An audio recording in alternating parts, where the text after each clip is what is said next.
बात करेंगे महाराज और मिस्टर कलाकार की, उस जुगलबंदी की जिसने गोरखपुर के सियासी मंच पर ठहाकों का एक ऐसा सेंसर बोर्ड बिठाया कि दिल्ली तक उसकी गूंज सुनाई दी। जब यूपी के मुख्यमंत्री योगी आदित्यनाथ और सांसद रविकिशन एक साथ हो तो मान लीजिए कि राजनीति के गंभीर स्क्रिप्ट में कॉमेडी का तड़का लगना तय है। गोरखपुर के मंच पर सीएम योगी ने जब ये कहा कि रविकिशन की सांसदी अब खतरे में है तो पंडाल में ठहाका लग गया। योगी जी यही नहीं रुके, उन्होंने आगे कहा कि अगली बार कोई महिला दावेदार आ सकती है और लोग अब रविकिशन से छुटकारा चाहते हैं। मानता हूं कि जब अगला चुनाव आएगा तो रविकिशन की सीट पर भी कोई महिला दावेदार हो सकती है।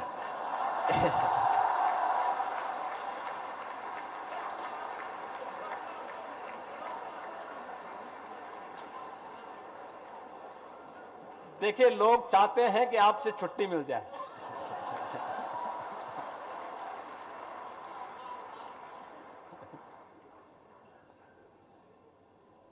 क्योंकि नारी शक्ति वंदन अधिनियम अब संसद से पास हो चुका है और प्रधानमंत्री जी की इच्छा भी है कि 2029 के चुनाव में ये लागू हो जाए।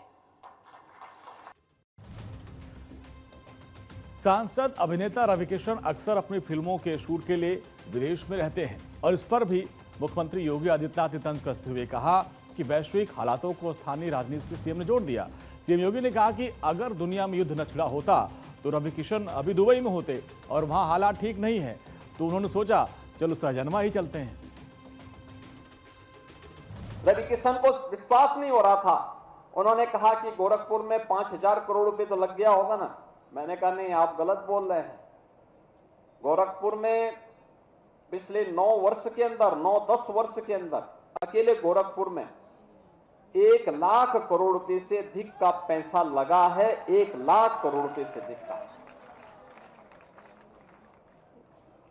यहां के इंस्टीट्यूशंस स्थापित होने में एम्स बना, बीआरडी मेडिकल कॉलेज में सुपर स्पेशलिटी का ब्लॉक बना, आयुष विश्वविद्यालय बना, कई पॉलिटेक्निक और इंजीनियरिंग संस्थान बने, स्किल डेवलपमेंट के सेंटर बने, फर्टिलाइजर कारखाना आया, पिपराइस में चीनी मिल आई और यहां पर 350 से अधिक उद्योग स्थापित हुए हैं। आपको बता दें कि सीएम योगी ने यहां एक तीर से 2 निशाने लगाए। उन्होंने जनता को वैश्विक संकट के प्रति सचेत किया और रविकिशन को भी याद दिला दिया कि संकट के समय घर ही सबसे सुरक्षित होता है, जरूरी होता है। इस दौरान जब रविकिशन ने अनुमान लगाया कि गोरखपुर में 5,000 करोड़ का निवेश हुआ तो सीएम ने उन्हें टोकते हुए करोड़पति वाली सोच से ऊपर उठने की सलाह दी। अब गोरखपुर का चौमुखी विकास हो रहा है। प्रोजेक्ट प्रभाव और कुल जो निवेश है 1 लाख करोड़ से अधिक के हैं। अब इसमें गोरखपुर का चौमुखी विकास कैसे कैसे हो रहा है। प्रमुख संस्थान में आप देखिए, AIIMS, fertilizer plant, IT park ये बन रहे हैं। इसके अलावा आप देखिए कनेक्टिविटी के क्षेत्र में भी गोरखपुर लिंक एक्सप्रेसवे हाईवे के जाल से जुड़ता जा रहा है। रोजगार की बात करें तो 350 से अधिक नए उद्योग और स्टार्टअप्स के अवसर गोरखपुर में मिल रहे हैं। कोई भी रसोई गैस का सिलेंडर, याद करिए, इस गल्फ वार के पहले अगर किसी के घर में 1 महीने तक रसोई गैस का सिलेंडर चल जाता था तो आज वह 5वें 6ठे दिन ही रसोई गैस का सिलेंडर लेने के लिए क्यों पहुंच रहा है? अरे जब नंबर आएगा उसके 3 दिन 5 दिन पहले वह जाएं, अपना रजिस्ट्रेशन करवा दें, उनके घर तक फिर रसोई गैस पहुंच जाएगी। हम लोगों ने प्रदेश के अंदर व्यवस्था करने के लिए कहा है हर जिला प्रशासन से कि जैसे रसोई गैस का सिलेंडर होम डिलीवरी होते था, पहले घर तक पहुंचाती थी एजेंसियां, वैसे ही पहुंचाएंगे। लाइन लगाने की आवश्यकता नहीं है। लेकिन कुछ लोग हैं जो अफवाह फैला करके माहौल खराब करना चाहते हैं।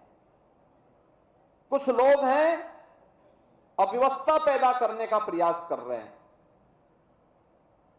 जब आपकी बारी आएगी आप तक रसोई गैस पहुंच जाएगी। जब आवश्यकता हो तभी आप डीजल लेने के लिए जाइए, पेट्रोल लेने के लिए जाइए, लाइन लगाने की आवश्यकता क्या। अफवाहों पर पैनिक पर लगाम लगाते हुए सीएम ने साफ संदेश दिया कि सिलेंडर की लाइनों में लगने की जरूरत नहीं है। उन्होंने कहा कि गैस सिलेंडर में जो लाइन पैनिक बटन है उस पर भी अफवाहों से दूर रखने की बात कही है। बिना सिलेंडर खत्म हुए रिफिल के लिए न दौड़े, सरकार व्यवस्था सुनिश्चित कर रही है, अफवाहों पर ध्यान न दें। चुनौती के समय सरकार के साथ खड़ा होना सच्ची राष्ट्रभक्ति है। यहाँ के युवाओं के सपनों को एक नई उड़ान देने के लिए देश के यशस्वी प्रधानमंत्री नरेंद्र मोदी जी ने जिस सॉफ्ट स्किल को एक नई प्लेटफॉर्म उपलब्ध करवाया है, उस प्लेटफॉर्म की एक महत्वपूर्ण कड़ी है ये सॉफ्टवेयर टेक्नोलॉजी पार्क। ये इस फील्ड की सबसे बड़ी विशेषता है कि स्टार्टअप इस फील्ड में चलाने वाला व्यक्ति और केवल अपना कंप्यूटर लेकर के वहां जाएगा, बाकी उसको जगह की चिंता नहीं करनी है,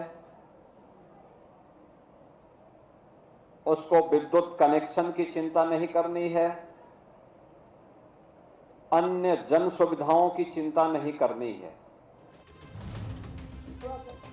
मुख्यमंत्री योगी आदित्यनाथ का यह संबोधन सिर्फ चुटकी लेने तक सीमित नहीं था। यह विकास के बड़े कैनवस पर खींची गई एक लकीर, जहां आईटी पार्क के जरिए युवाओं को घर बैठे रोजगार देने का विजन है और वैश्विक आपदा के बीच संयम बरतने की सीख है।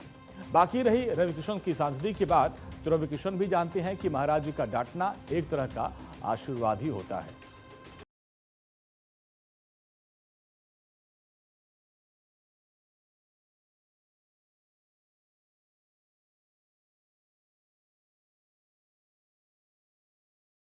आज हम बात करेंगे दिल्ली की उन उड़ान भरती बेटियों की जिनके संकल्पों को पहिए लग गए हैं। रामनवमी का पावन अवसर था, कन्या पूजन की परंपरा